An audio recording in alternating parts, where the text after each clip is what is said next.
Bonsoir, mesdames et messieurs, frères et sœurs.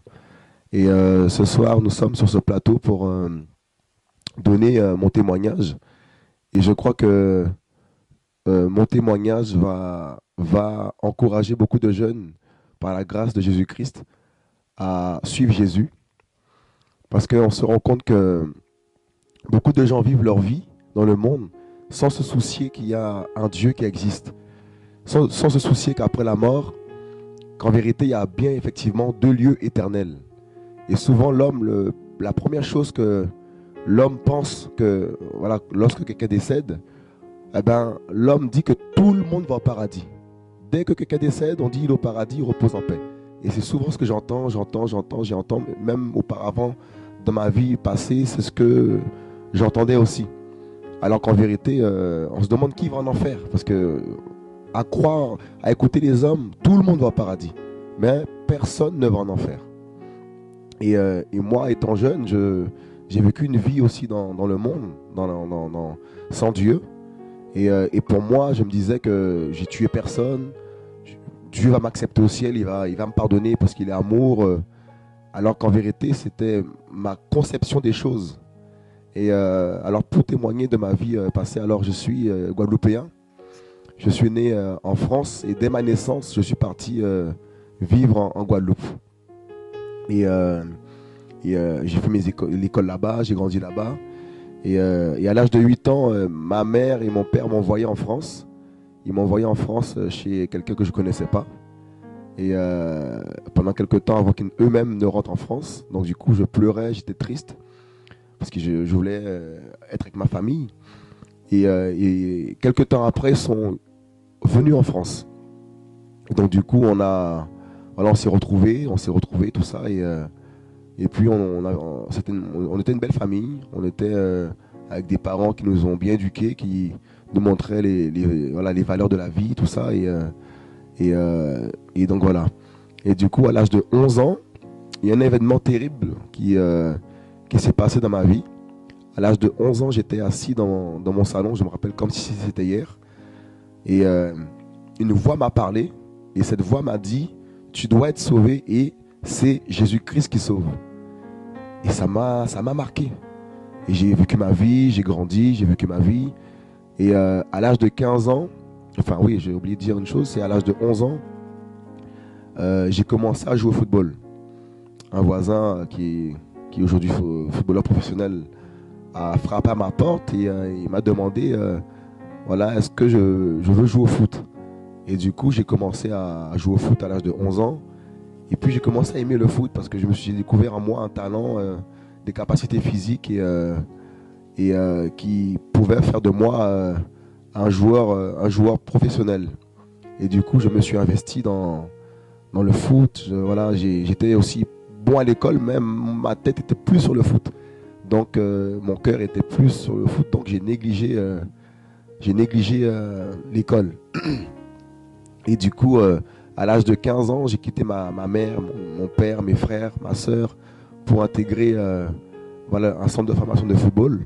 Donc du coup, à 15 ans, j'ai quitté ma famille pour aller jouer au foot. Et je rentrais tous les week-ends. Donc du coup, voilà, j'ai fait mes classes, je commençais à vraiment de plus en plus m'investir dans le foot. Et puis j'ai commencé à aller voir les femmes en même temps à côté. Aller fréquenter les femmes, tout ça. Et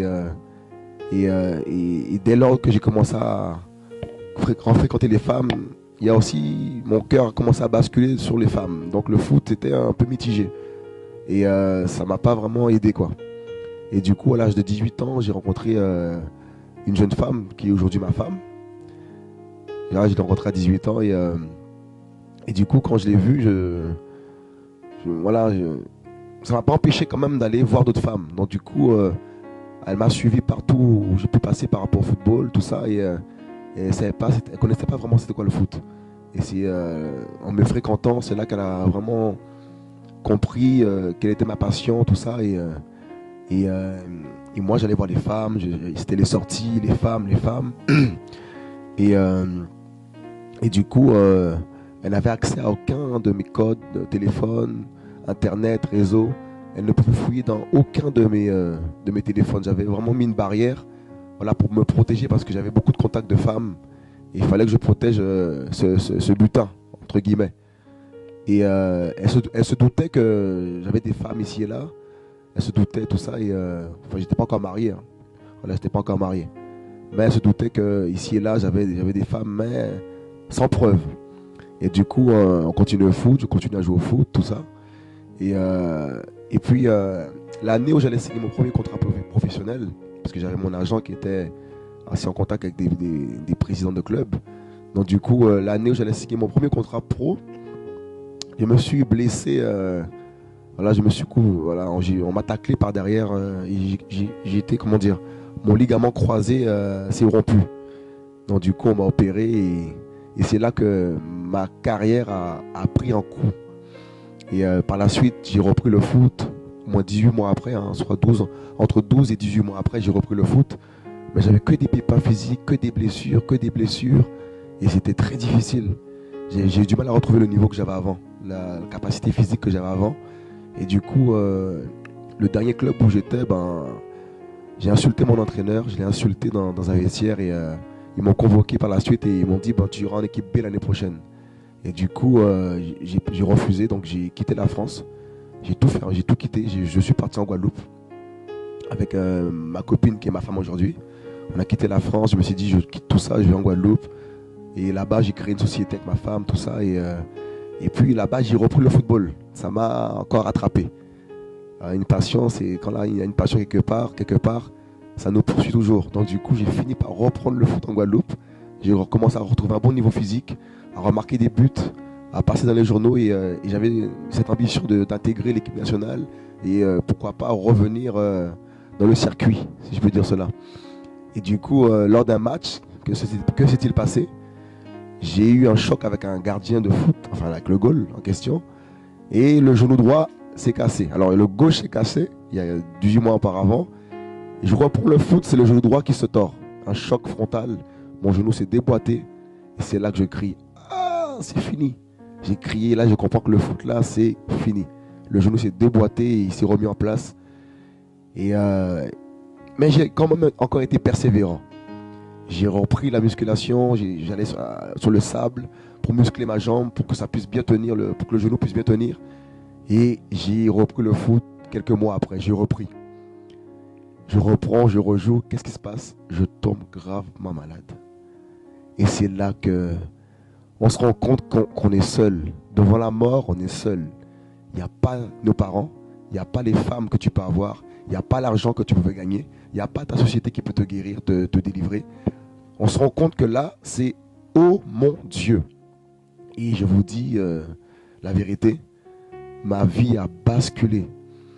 Et ma tension montait à plus de 20, j'étais jeune, elle montait à plus de 20. Et c'était terrible ce que j'ai vécu là. Je remercie, vous saurez tout à l'heure qui m'a guéri. Mais c'était un moment, un tournant terrible de mon existence. Et quelques mois avant que je tombe malade, je pensais déjà un peu à Dieu. Au moins 6 mois avant, je pensais un peu déjà à Dieu, à savoir qu'est-ce qu'il y a après la mort. Je posais déjà des questions par rapport à l'éternité. Qu'est-ce qu'il y a après la mort? Je commençais à me poser des questions sur mon existence. Et après ma vie terrestre, qu'est-ce qu'il y a? Et puis quelques mois avant, des témoins de Jéhovah étaient venus me voir pour me dire qu'après la mort, en vérité, il n'y a rien. C'est juste, en fait, on est comme une bougie, quand c'est éteint, il n'y a plus rien. Dans mon cœur, j'ai dit non, ça c'est faux ça. Le monde nous enseigne. Quand tu tues quelqu'un, on te met en prison. Quand tu essaies d'obéir à la loi de l'homme, enfin la loi de l'homme, toute loi vient. Je pense que Dieu quand même a mis quand même sa parole dans les cœurs de tout homme. Les 10 paroles. Tu ne tueras point, tu ne voleras point.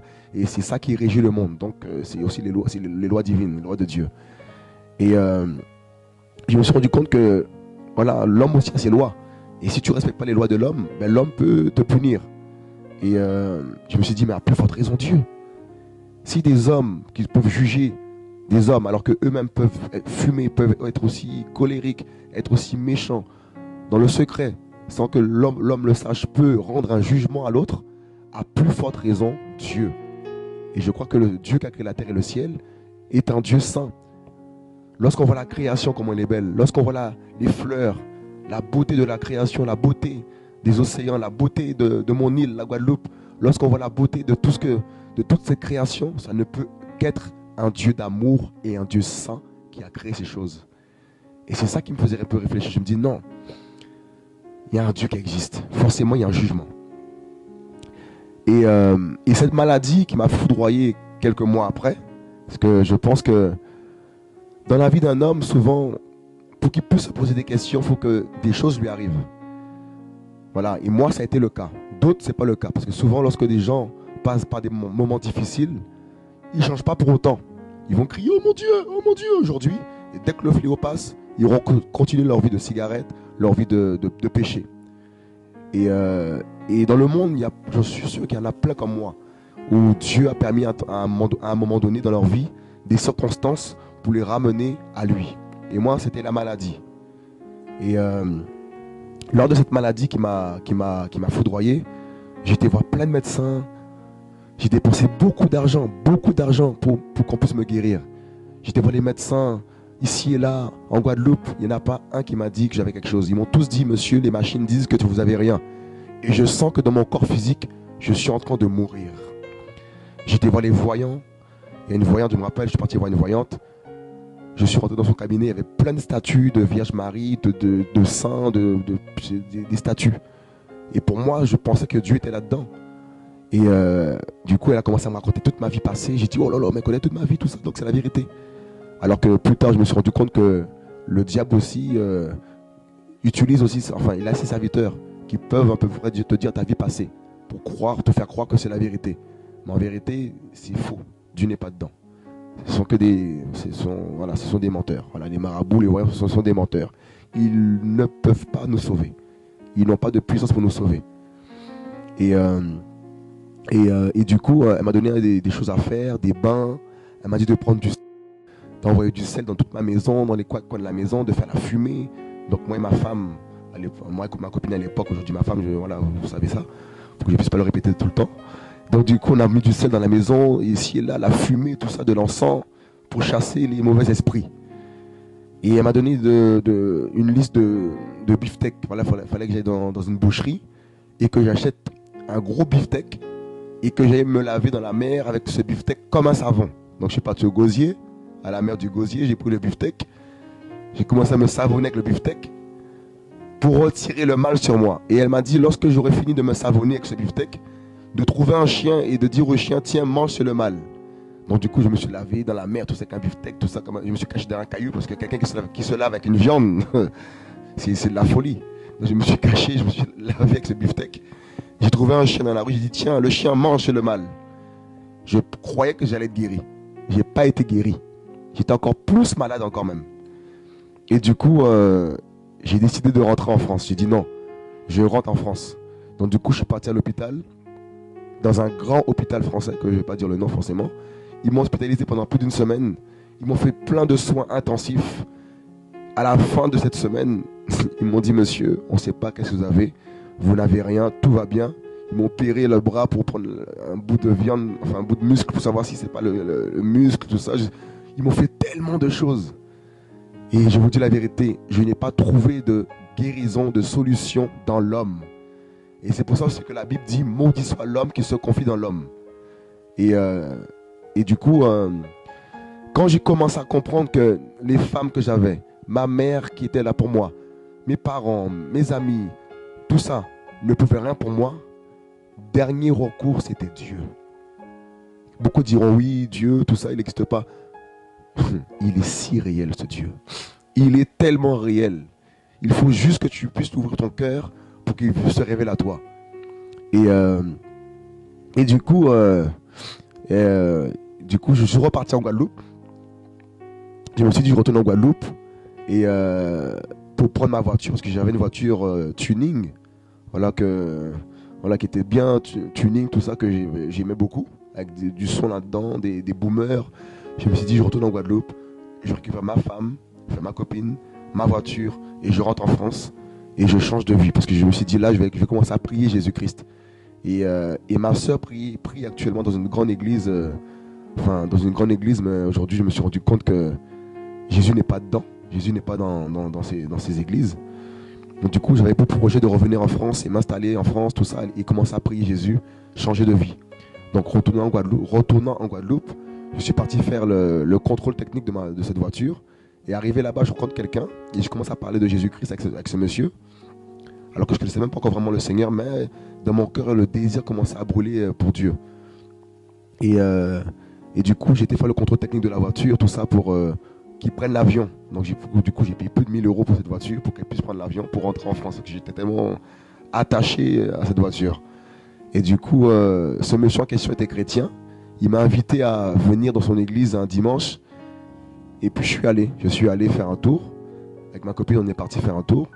Donc du coup, ils ont prêché la parole, tout ça. Et franchement, j'ai été touché. J'ai été touché et j'ai dit non, il faut que je suis Jésus-Christ. Donc du coup, je commence à me séparer de corps avec ma femme. On a arrêté les rapports sexuels hors mariage. J'ai commencé à retirer mes boucles d'oreilles. J'ai commencé à retirer mes locks, la touffe que j'avais. J'ai commencé à tout retirer.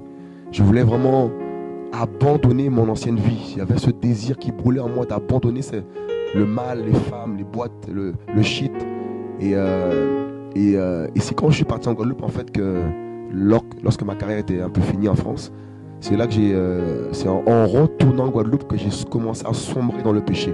J'ai commencé à fumer le shit, j'ai commencé à taper la police, j'ai commencé à aller voir les femmes de trottoir, c'était terrible. Et à commencer à boire l'alcool, je commençais à boire l'alcool. Et j'ai failli me faire tuer dans des bagarres par des fusils à pompe. J'ai commencé à devenir violent. Et aujourd'hui, si je n'avais pas rencontré le sauveur de l'humanité, je crois que je serais déjà mort. Et du coup, lorsque j'étais dans cette église, je remonte un petit peu, lorsque j'étais dans cette église avec ma femme, donc du coup, voilà, on a décidé de se séparer de corps, on ne voulait plus avoir des rapports intimes. Et en fait, c'est la conversion qui commença à s'opérer dans mon cœur. L'amour de Jésus-Christ a commencé à inonder mon cœur et je vous dis la vérité, je devenais comme amoureux et commençais à être passionné de Jésus-Christ. Et en fait, vous voyez ma vie basculer. Je savais que c'était Jésus-Christ qu'il fallait que je suive. Parce qu'à l'âge de 11 ans, cette voix m'a parlé. Et c'est là que cette voix a commencé à avoir tout son sens dans ma vie. Jésus-Christ de Nazareth. Et parce qu'on peut parler de plein de dieux. Mais il y a un seul véritable Dieu. Dieu a un seul nom. Et c'est Jésus. Et du coup, voilà, comme je disais, je me suis séparé de corps avec ma copine, tout ça. Et du coup, l'église en question où j'étais en Guadeloupe, ils voulaient me baptiser. Mais ils m'ont fait faire des cours de baptême. Donc du coup, ils m'ont donné une Bible, je commence à lire la Bible, tout ça. Et je commence à méditer dans Actes, les livres des Actes, tout ça. Et je commence à voir comment les gens se baptisaient. On a vu Pierre prêcher la parole. Et des gens étaient touchés. On n'a pas vu que Pierre a fait des cours de baptême aux hommes. Ils ont tout de suite pris leur baptême. Comme Philippe aussi. Quand Dieu l'a envoyé voir l'énuque éthiopien, il était touché et il a voulu tout de suite se baptiser. Il a dit, il y a une flaque d'eau ici, pourquoi en gros il voulait se baptiser tout de suite. Donc Philippe a tout de suite baptisé l'énuque éthiopien. Donc je me suis rendu compte qu'il y a un décalage entre la Bible et les églises. Et arrivé là-bas dans l'église en question, j'ai commencé à leur dire, monsieur, c'est écrit que le baptême c'était tout de suite. On n'a pas vu de cours de baptême. J'ai commencé à vraiment vouloir faire tout ce qui est écrit dans la Bible. Et là, ils se sont dit, le gars là, ils n'ont pas dit le gars, ils ont dit, le jeune là, il est bouillant. Baptisons-le. Donc du coup, ils ont organisé un baptême dans la mer, avec un vêtement blanc, tout ça, avec des trompettes, tout, ça sonnait partout. Ils m'ont baptisé, tout ça. Et aujourd'hui, je me suis rendu compte qu'on n'est pas obligé d'être habillé en blanc pour se baptiser. On peut se baptiser avec, c'est pas écrit dans la Bible qu'il faut s'habiller en blanc pour se baptiser. Et je me suis rendu compte aussi que c'est des choses que l'homme a intégrées dans ses traditions, alors que la Bible ne parle pas de ça. Dieu est simple. Et c'est nous qui avons compliqué les choses. Et c'est là en fait que quand j'ai commencé à lire la Bible, je me suis rendu compte que Jésus c'est la vérité. Mais les églises là, il y a trop de choses qui se passent dedans qui ne sont pas bibliques. Et du coup ils m'ont baptisé. Et comme j'ai voulu le faire, je suis rentré en France. Donc du coup j'ai payé le billet d'avion pour la voiture. La voiture rentre en France. J'étais chez ma mère m'a accueilli parce que j'avais plus rien, plus d'appartement, plus de foot, plus rien, plus d'argent. Ma mère m'a recueilli. Arrivé chez ma mère, c'était là que c'était compliqué. J'ai commencé à parler de Jésus-Christ, parler de Jésus-Christ. Et des fois quand on se convertit, on n'a pas vraiment la sagesse pour... voilà, on est comme en feu quoi. Et du coup, on n'a pas vraiment la maîtrise. Du coup, ça s'est mal passé. Du coup, je me suis retrouvé à la rue. Et bien avant que je me retrouve à la rue, le Seigneur a permis que je rencontre que ma soeur me donne le numéro d'un chanteur parce que je chantais en fait du dancehall dans le monde.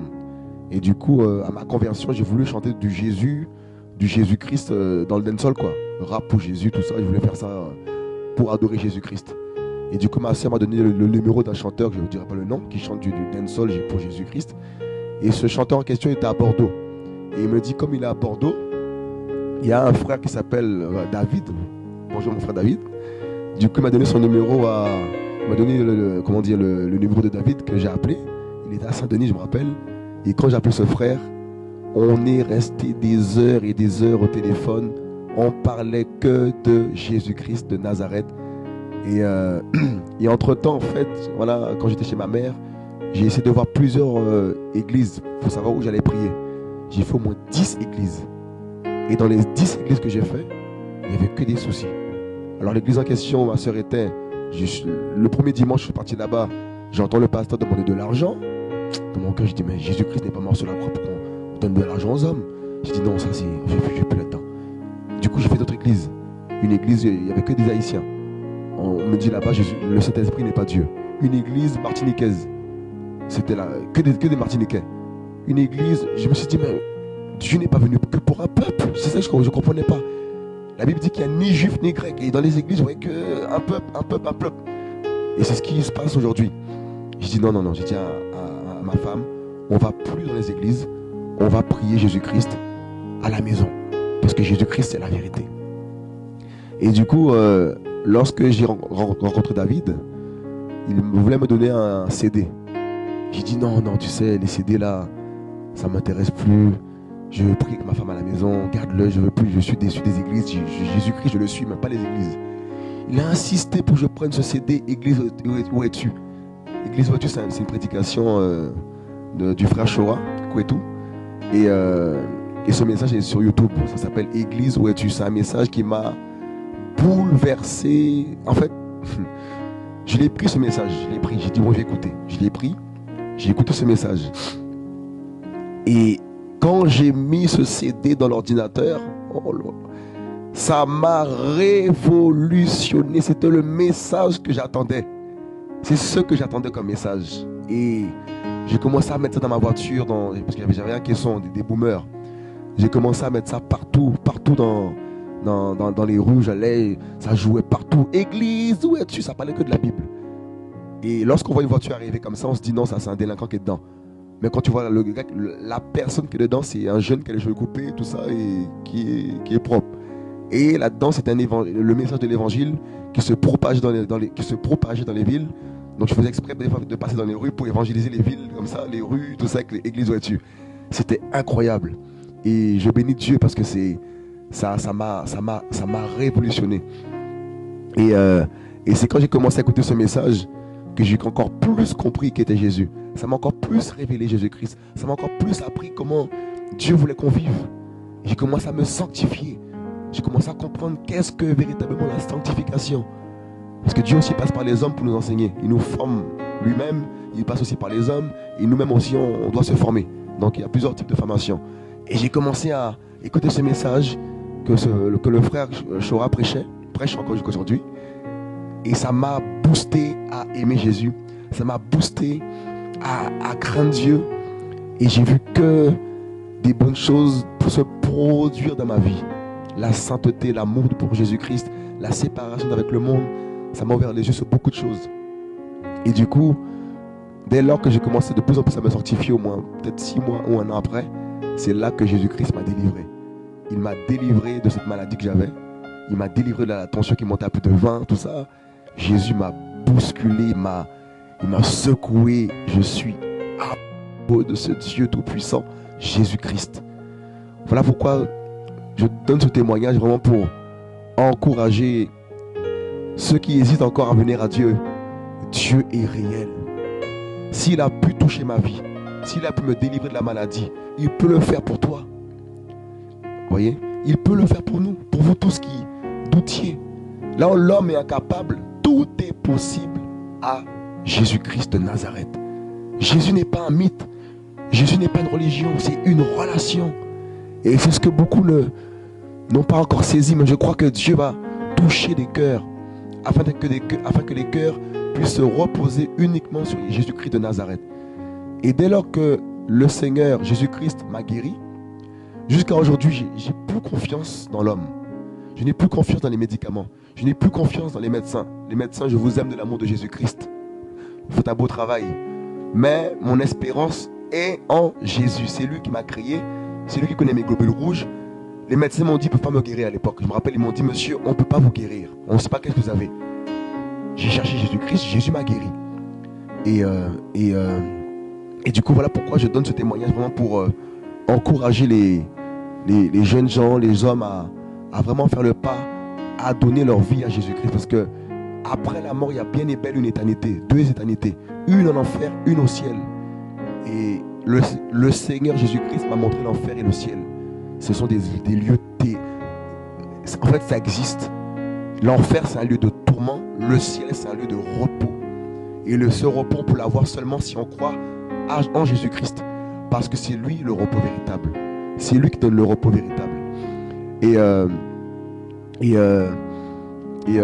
Du coup, il y a quelques années en arrière, le frère Chora Kweto m'avait donné une parole sur ma vie. Comme quoi j'allais avoir telle chose, telle chose, telle chose, une maison de prière, un grand pavillon de prière. Et à l'époque, j'étais au chômage.